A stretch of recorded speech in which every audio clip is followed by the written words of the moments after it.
एक जवान लड़के की कहानी है जो 17 वर्षीय जवान है, और एक ये ऐसा आइडल है, इसके नाम पे हजारों नहीं हजारों लाखों पुस्तकें लिखी गई, लाखों सरमन प्रचार किए गए, परंतु ये पात्र आज भी जीवित है, क्योंकि पवित्रता ही आपको परमेश्वर को देखने के लिए है। पवित्र कौन परमेश्वर को देख पाएगा? कौन परमेश्वर के भवन में प्रवेश कर पाएगा? कौन स्वर्गराज में प्रवेश करेगा? वे जिनके मन शुद्ध है, वे जिनकी आंखें पवित्र हैं। जवानों वापस आओ, जवानों परमेश्वर के रास्तों पर आओ, जवानों बाइबल पढ़ने में वापस आओ, जवानों प्रार्थना करने में वापस आओ, जवानों परमेश्वर के भवन में वापस आओ। बाहर नहीं खड़े हो, जवानों मोबाइलों को किनारे करो, जवानों जिंदगी में सफलता अर्जित करने हैं, अपने गलत रिलेशन, गलत फ्रेंडशिप, गर्लफ्रेंड बॉयफ्रेंड जो आपने बनाए हैं, break it in the name of Jesus. यीशु के नाम में उनको तोड़ो और पवित्र बनो, क्योंकि तुम्हारा बुलाने वाला पवित्र है, और कोई बगैर पवित्रता के पवित्र परमेश्वर को देख नहीं सकता। आमीन।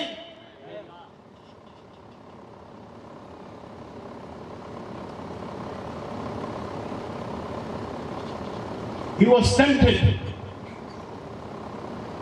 यूसुफ परीक्षा उसकी हुई जैसे हमारी होती है। क्या हम दोबारा स्वप्न देखने का साहस कर सकते हैं? हाँ, हम कर सकते हैं, क्योंकि परमेश्वर हमारे साथ है, हम विश्वास करते हैं। उत्पत्ति 39 उसकी 23वीं आयत, जेनेसिस 39:23, उत्पत्ति 39 उसकी 23वीं आयत। यूसुफ के वश में जो कुछ था उसमें से बंदीगृह के दारोगा को कोई भी वस्तु देखनी न पड़ती थी, क्योंकि यहोवा का दारोगा इतना विश्वास करता था, उसने बंदीगृह के अंदर चाबी भी यूसुफ को दे दी। ये सारे कैदी तेरे हाथ में हैं, तू कैदियों का प्रधान, जहां गुलामी में है, जहां जा रहा है वो प्रधान बन रहा है। गुलामी में भी परमेश्वर उसको ऊंचाइयों पर उठा रहा है। क्यों? क्योंकि बाइबल में क्या लिखा है, जरा लाइन सुनिए साहब। क्योंकि यहोवा यूसुफ के साथ था। यहोवा किसके साथ था? यूसुफ के साथ था। यशायाह 41:10 कहता है, मत डर क्योंकि मैं तेरे संग हूँ, इधर उधर मत ताक क्योंकि मैं तेरा परमेश्वर हूँ, मैं तुझे दृढ़ करूंगा, मैं तेरी सहायता करूंगा, अपने दर में दाहिने हाथ से मैं तुझे संभाले रहूंगा। हालेलुया।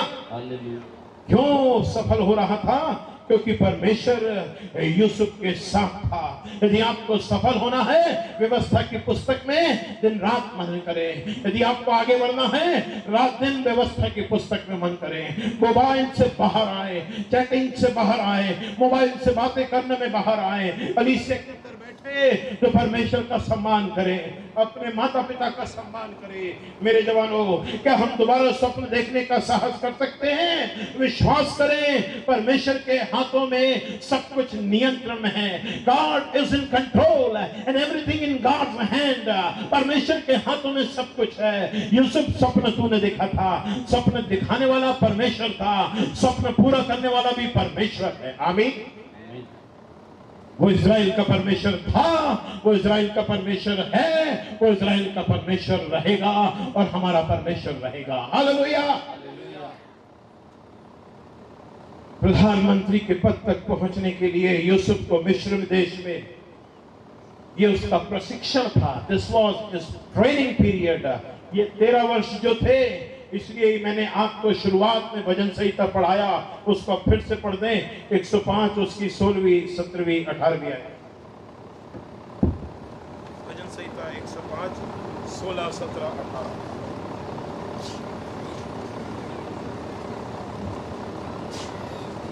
फिर उसने उस देश में अकाल भेजा और अन्न के सब आधार को दूर कर दिया।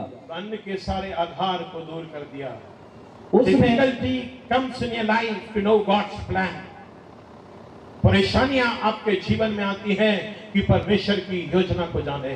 ये कभी नहीं कहना why me Lord, मैं ही क्यों, why my family Lord, मेरा परिवार क्यों, मेरा पति क्यों, मेरी पत्नी क्यों, मेरे बेटे क्यों, मेरी बेटियां क्यों, मेरा भाई क्यों, मेरे माँ बाप क्यों, मेरे बच्चे क्यों? No, not at all. परमेश्वर की योजना थी। परमेश्वर ने अकाल भेजने के पहले यूसुफ को मिस्र में भेज दिया ताकि याकूब के घराने के लोग गोशेन में फले फूले और बढ़ते चले जाएं। और अब्राहम से जो कहा था तेरे वंश के लोग 400 वर्ष गुलामी में जाएंगे, वो भविष्यवाणी भी पूरी होनी थी और यूसुफ को स्वप्न जो दिखाया था वो भी पूरा होना था। इसलिए परमेश्वर ने वहां भेजा।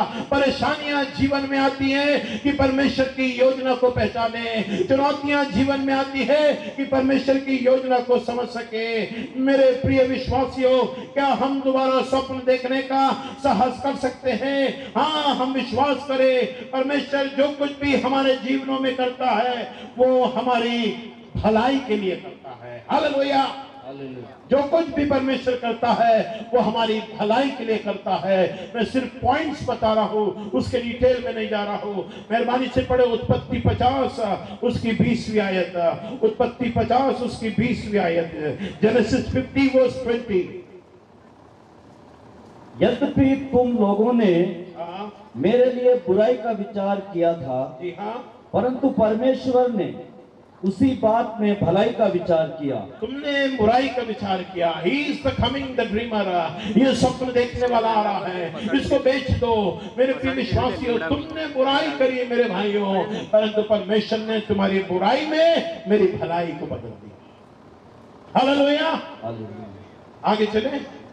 जिससे वह ऐसा करे, जी हाँ, जैसा आज के दिन प्रकट है हाँ, कि बहुत से लोगों के प्राण प्राण बचे। बचाने थे लोगों के। यूसुफ के खानदान को परमेश्वर को बचाना था। इजराइलियों को मिस्र से निकाल के कनान देश में पहुंचाना था, जिसकी जंग आज भी जारी है। तहस नहस जो गाजा हो रहा है, वहीं तीसरा मंदिर टेंपल बनेगा इजराइल फलस्तीन के अंदर। वहीं पे एंटी क्राइस्ट आके बैठेगा। जब तुम उस घृणित वस्तु को देखो, उसका उजड़ जाना निकट है, समझ लेना। इसलिए वो किसी की नहीं सुनता। पूरा जमीन को नेस्त नाबूद किया जा रहा है गाजा के अंदर। That is the reason.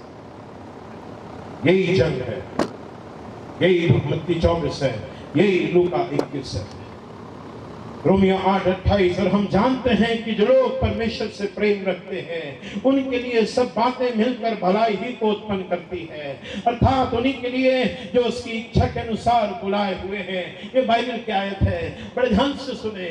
क्या ये भला था कि उसके भाई उससे घृणा करते? नहीं। क्या ये भला था कि उन्होंने उसे मारना चाहा? नहीं। क्या ये भला था कि यूसुफ के भाई उसे गड्ढे में डाल दें? नहीं। क्या ये भला था कि यूसुफ के भाई उसे गुलाम बनाकर इश्माइलियों के हाथ बेच दे? नहीं।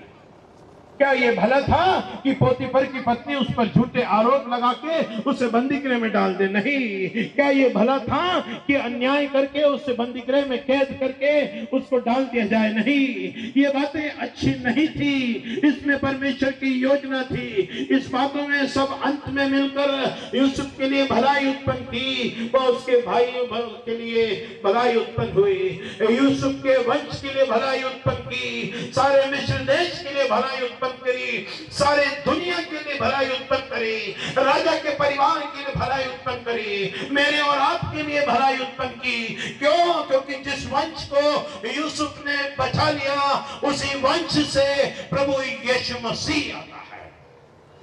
हालेलुया।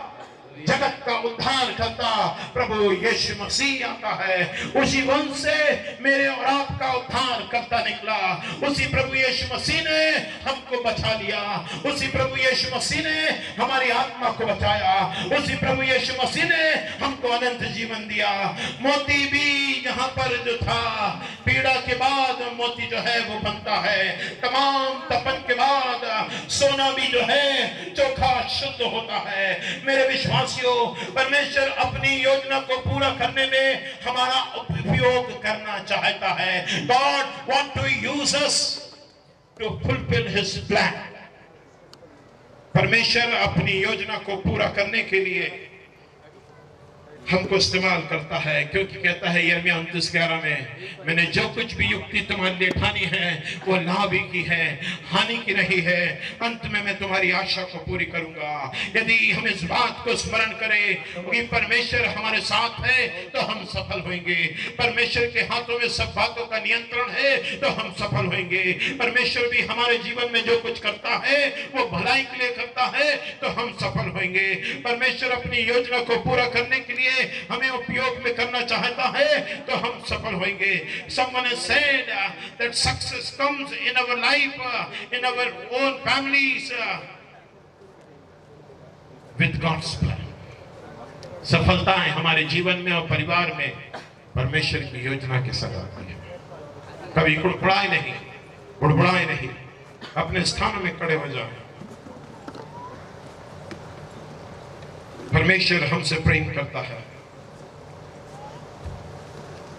बड़े ध्यान से सुने जवान, यूसुफ ने किस्मत को दोष नहीं दिया, यूसुफ ने आत्महत्या नहीं करी। आजकल बहुत सारे जवान निराश होकर अपने जीवन को समाप्त कर देते हैं, आत्महत्या कर लेते हैं। यूसुफ का कोई नहीं था, उसने आत्महत्या नहीं करी, उसने संघर्ष किया। जवानों, तुम अपने नहीं हो, तुमको परमेश्वर ने खरीदा है। जीवन लेने और देने का अधिकार तुमको नहीं है। यीशु मसीह ने अपनी जान तुम्हारे लिए गंवाई है।